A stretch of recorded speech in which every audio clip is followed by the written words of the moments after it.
नमस्कार, study IQ IAS Hindi में आप सभी लोगों का बहुत बहुत स्वागत है। मैं हूं विरुद्ध दुबे और साथ ही स्वागत है आप सभी लोगों का मुद्दे की बात के इस कार्यक्रम में। आज हम मुद्दे की बात के अंतर्गत ये जानेंगे कि तलाक के किनाया और तलाक के बाइन को लेकर के इसे असंवैधानिक घोषित करने वाली एक याचिका सुप्रीम कोर्ट के समक्ष प्रस्तुत की गई है, जिसे ध्यान में रखते हुए माननीय सुप्रीम कोर्ट ने भारत सरकार को और अन्य को एक नोटिस भी जारी किया है इस संदर्भ में उत्तर देने के लिए। तो इस पूरे मामले को हम इसके दौरान समझेंगे और जानने का प्रयास करेंगे। लेक्चर के अंत तक हमें क्या क्या चीजें पता चल जाएंगी। एक तो ये कि ये खबर क्या है, साथ ही साथ इसमें माननीय सुप्रीम कोर्ट ने किस प्रकार जो है वो किन लोगों को ये याचिका के आधार पर नोटिस जारी किया है, वो कौन सी संस्थाएं हैं, सरकार का मतलब वो कौन सी संस्थाएं हैं, उनको हम समझने का प्रयास करेंगे। साथ ही साथ हम समझेंगे कि तलाक ए किनाया और तलाक ए बाइन क्या है, जो कि लेक्चर के अंत में आपको पता चलेंगे। इसके अलावा हम आपको ये बताने का प्रयास करेंगे कि इस आधार पर किन संवैधानिक प्रावधानों या मौलिक अधिकारों का यहाँ पर एक तरीके से दुहाई दी गई है, जिसमें ये कहा गया है कि इन तलाक के प्रोसीजर्स की प्रैक्टिसेस महिलाओं के अधिकारों को किस प्रकार से वायलेट कर रहे हैं या फिर उसका उल्लंघन कर रहे हैं या उसका अतिक्रमण कर रहे हैं। तो जिन जिन मौलिक अधिकारों का अतिक्रमण हो रहा है उन मौलिक अधिकारों के बारे में भी हम अंत में समझेंगे और लेक्चर के समापन के समय में हम ये जानने का प्रयास करेंगे कि इससे बनने वाला पूर्व में पूछा गया कोई प्रश्न था या नहीं था। तो उस पर आधारित एक प्रश्न हम यहाँ पर रखेंगे, जिसका उत्तर आपसे कमेंट सेक्शन में प्राप्त करने की अपेक्षा रहेगी हमें। तो चलिए शुरुआत करते हैं। सबसे पहले ये जानते हैं कि खबर जो है वो क्या है।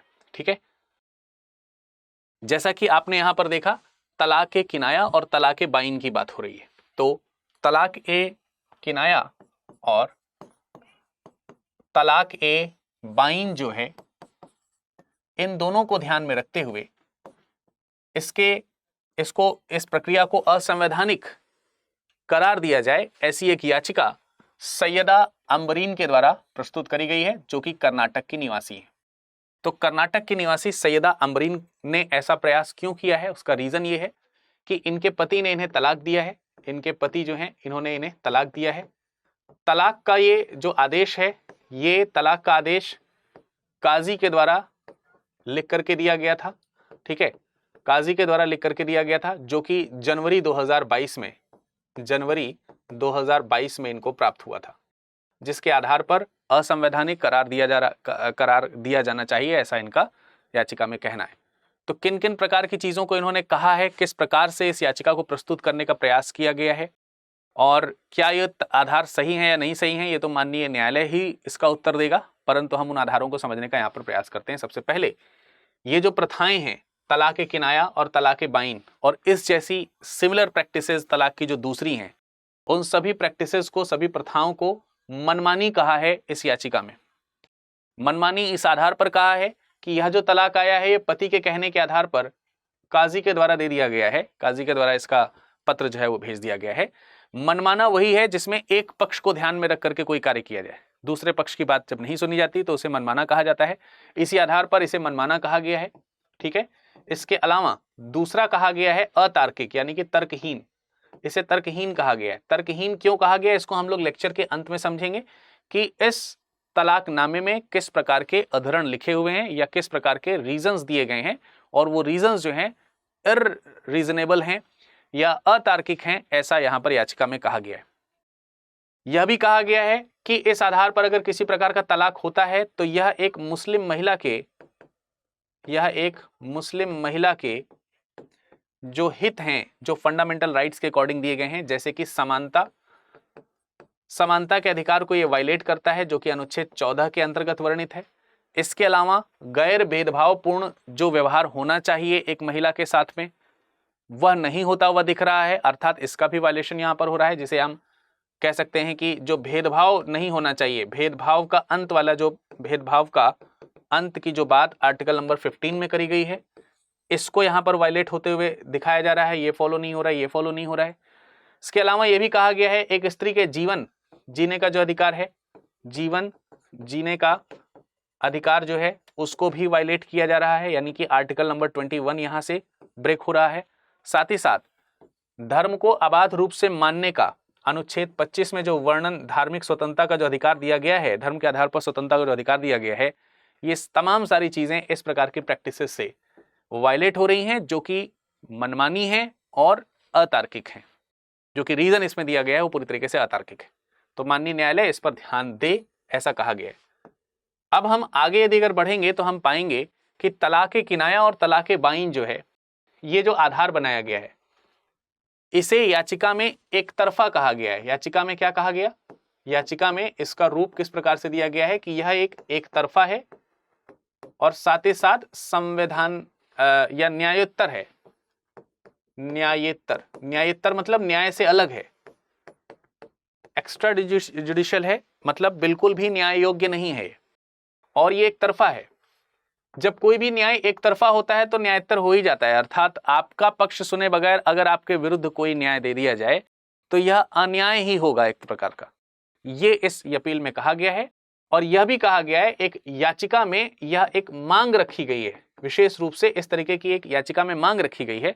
तो पहले वाले प्रोसीजर मैंने आपको दिखाया कि इस याचिका में ये कहा गया है कि ये जो प्रैक्टिसेस हैं वो क्या हैं, यानी किस प्रकार से हमारे अधिकार को वायलेट कर रही हैं। दूसरा यहाँ पर यह कहा गया है, एक डिमांड क्रिएट करी गई है कि जो ये एक तरफा और न्यायोत्तर मांग के कह सकते हैं जो संस्थाएं जो प्रैक्टिसेस कर रही हैं और इस जैसे जो दूसरी तरीके के जो तलाक के प्रोसीजर्स हैं, यानी ये वाला तलाक का प्रोसीजर, तलाक किनाया और तलाक बाइन, साथ ही साथ दूसरे तलाक के जो प्रक्रियाएं, अन्य तलाक की प्रक्रियाएं, अन्य तलाक की प्रक्रिया जिसमें इसका अनुभव होता है, जिसमें इस चीज का अनुभव होता है, ऐसी तलाक की प्रक्रियाओं को, सभी रूपों को शून्य और असंवैधानिक घोषित करने की मांग करी गई है। मतलब इस चीज को अनकॉन्स्टिट्यूशनल कहा जाए और इसे शून्य जारी किया जाए, मतलब इसे बिल्कुल बैन करवा दिया जाए। ये इस याचिका में मांग करी गई है। पर मांग इतनी ही नहीं है, मांग और भी है, उसके ऊपर हम चर्चा भी करेंगे। लेकिन इस चीज को ध्यान में रखते हुए माननीय सुप्रीम कोर्ट ने नोटिस जारी किया है गवर्नमेंट को और अन्य को। तो गवर्नमेंट और अन्य को जो नोटिस जारी किया गया है उसमें गवर्नमेंट का मतलब यहां पर है कानून एवं न्याय मंत्रालय से, साथ ही साथ अल्पसंख्यक मामलों के जो मंत्रालय हैं उनसे। तो कानून एवं न्याय मंत्रालय, साथ ही साथ अल्पसंख्यक मंत्रालय और अन्य जो भी हैं इससे संबंधित, उनको ये एक नोटिस जारी किया गया है कि इस संदर्भ में जवाब दें। जो भी जवाब रिसीव होगा उस जवाब के आधार पर फर्दर सुनवाई होगी और इसमें जो भी जो निर्णय आएगा उसको हम लोग आगे देखेंगे कि हो सकता है कि कोई ऐसा मामला आए जिस पर हमें फिर से चर्चा करनी आवश्यक हो तो हम चर्चा करेंगे, अन्यथा तो हम देख रहे हैं कि क्या निर्णय आने की संभावना हो सकती है। तो ये जो नोटिस जारी किया गया है ये सुप्रीम कोर्ट की खंडपीठ, जिसमें न्यायमूर्ति एस ए नजीर और न्यायमूर्ति जे बी पादरीवाला शामिल हैं, तो इन दोनों न्यायाधीशों का नाम आपको जानना जरूरी होगा। यदि अगर मील का पत्थर ये बनता है तो निश्चित रूप से आगे बने वाले प्रश्नों में इन दोनों महानुभावों का आपको नाम याद रखना आवश्यक होगा। तो ये नोटिस जारी किया गया है, आगे नोटिस का किस तरीके से सरकार जवाब देती है उसको हम लोग देखेंगे।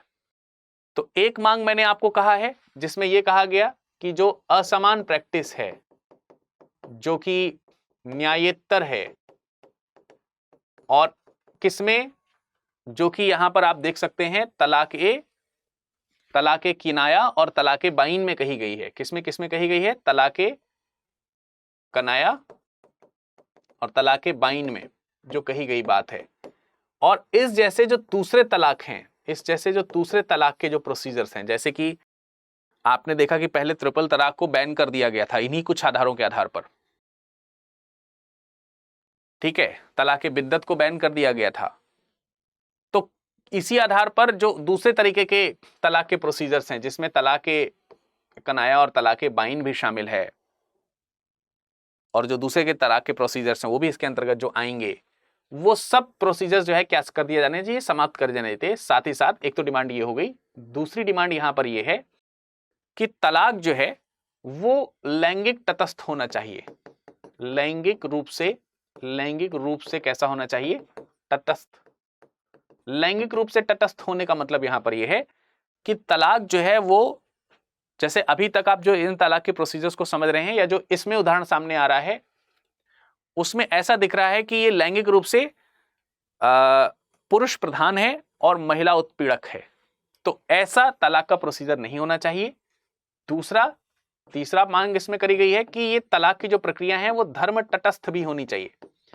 धर्म तटस्थ का मतलब यह है कि ऐसा नहीं है कि अलग अलग धर्मों में अलग अलग प्रकार के तलाक का प्रोविजन हो। मतलब ये सिंपल सी बात है कि शादी का मतलब हो गया या वैवाहिक संबंध स्थापित करने का मतलब ये हो गया कि इसको आप अलग अलग परंपरा के रूप में विवाह संपन्न करवा सकते हैं, लेकिन विवाह पृथक्करण या संबंध पृथक्करण का एक ही मतलब है कि पति पत्नी अलग हों, वो चाहे आप किसी भी धर्म में देखें। अगर हम डाइवोर्स की कंडीशन को समझते हैं तो डाइवोर्स का मतलब पति पत्नी जो किसी प्रक्रिया के आधार पर सामाजिक तौर पर एक सामाजिक बंधन में, पति पत्नी के बंधन में बंधे थे, उनसे वो पृथक होना चाह रहे हैं।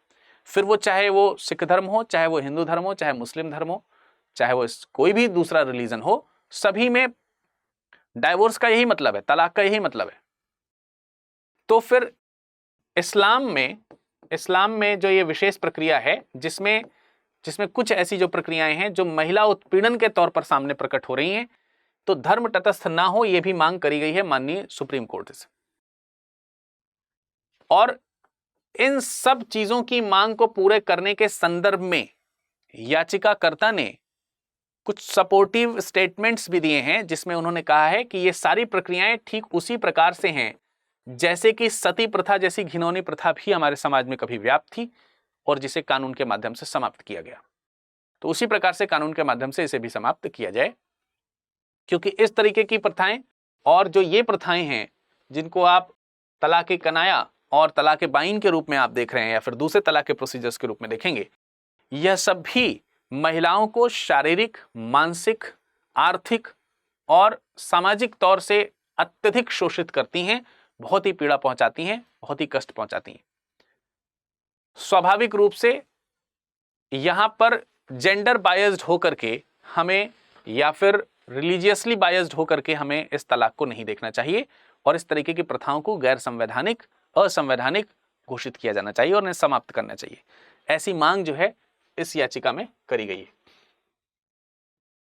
इसमें यह कहा गया है, अब देखिए जब हम यहां पर बात कर रहे हैं तलाक कनाया की और तलाक बाइन की, या कहीं कहीं बैन भी पढ़ते हैं इसको, तलाक बैन या बाइन की जो प्रक्रिया है, इसमें मोस्टली क्या होता है कि जो धार्मिक गुरु हैं, जैसे कि मौलवी हैं, मौलाना हैं, इमाम हैं, पुजारी हैं, काजी हैं, ये सब जो हैं लोग, इनकी तरफ से एक आदेश जो है वो पुरुष की बात को सुन करके या तलाक की प्रक्रिया को देख करके महिलाओं को तलाक देने के एक प्रोसीजर को फॉरवर्ड किया जाता है।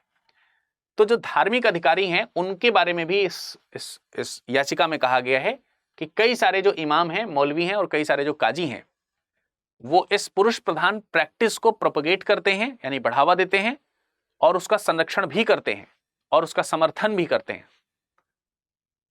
उदाहरण के तौर पर इन्होंने बताया कि जनवरी 2022 में काजी के माध्यम से या काजी के कार्यालय से एक पहले से भरा हुआ एक लेटर हमको मिलता है जिसमें अस्पष्ट आरोप लगाए गए थे और अस्पष्ट आरोप लगाते हुए कहा गया कि आपका तलाक हो गया है।